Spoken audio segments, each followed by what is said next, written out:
Flexbox, uma ferramenta que permite alinhar e distribuir elementos na página, tanto na horizontal quanto na vertical. Para usarmos, vamos para o VS Code e colocar uma classe container no HTML. No CSS, vamos atribuir a propriedade displayFlex para ela. Fazendo isso, dois eixos são estabelecidos no nosso container, o principal e o transversal.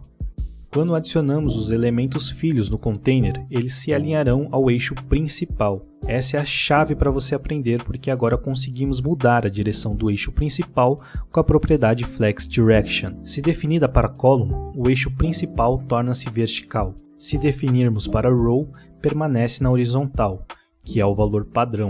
A propriedade JustifyContent permite posicionar os itens ao longo do eixo principal. As principais opções são FlexEnd, que posiciona os itens no final do eixo, Center, que centraliza os itens, Space Between, distribui de forma uniforme os itens entre o primeiro e o último item, Space Around, é semelhante ao Space Between, mas agora as bordas também têm espaçamento, Space Evenly, que distribuirá de forma uniforme o espaçamento entre todos os itens, e Flex Start, que é o padrão, e posiciona os itens no início do eixo. Para alinharmos ao longo do eixo transversal, usamos o Align Items.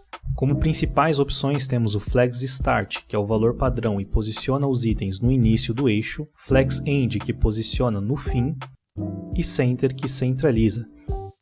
Existem outras opções, mas essas são que você vai mais utilizar no seu dia a dia. Deixa eu colocar mais elementos no container para te explicar a propriedade FlexWrap. Por padrão, ela é definida com o valor NoWrap. Isso significa que todos os itens dentro do container Flex são forçados a ficar em uma única linha ou coluna, dependendo do eixo principal, independentemente do espaço disponível. Então veja que todos os elementos se encolheram para caber dentro da linha. Quando mudamos o valor para wrap, isso permite que todos os itens dentro do container se acomodem em múltiplas linhas ou colunas, dependendo da orientação do eixo principal. Se não houver espaço suficiente em uma linha ou coluna para todos os itens, eles se envolverão automaticamente para a próxima linha ou coluna. Eu sei que você percebeu que isso aqui é muito útil para criar layouts responsivos. Com essa propriedade ativa, liberamos a propriedade Align Content. Não confunda com Align Items, beleza? Ele serve para posicionar os itens no eixo transversal, principalmente quando temos múltiplas linhas ou colunas. Para ele,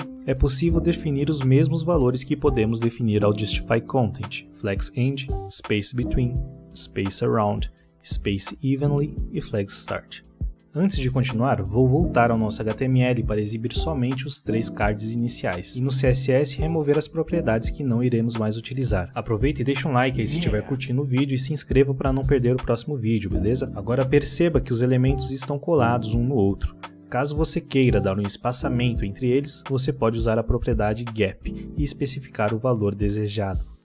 Com o Flexbox, conseguimos também definir propriedades para os elementos filhos. Vamos pegar o card amarelo, por exemplo, e usar o FlexGrow. Essa propriedade define que o elemento deve crescer em relação aos outros. Um valor FlexGrow 1 significa que o elemento deve crescer o máximo possível conforme o espaçamento disponível no container. Um valor de FlexGrow 0, que é o padrão, significa que o elemento não deve crescer. Eu uso bastante ele no dia a dia, mas com o atalho, que já eu vou te mostrar. Temos também o FlexShrink. Ele define que o elemento deve encolher em relação aos outros conforme o espaço disponível no container. Por padrão, todos os elementos filhos já vêm com o valor de FlexShrink 1. Então, quando diminuímos o container, os elementos encolhem uniformemente. Agora, se eu coloco um valor de FlexShrink de 0, significa que o elemento não deve encolher.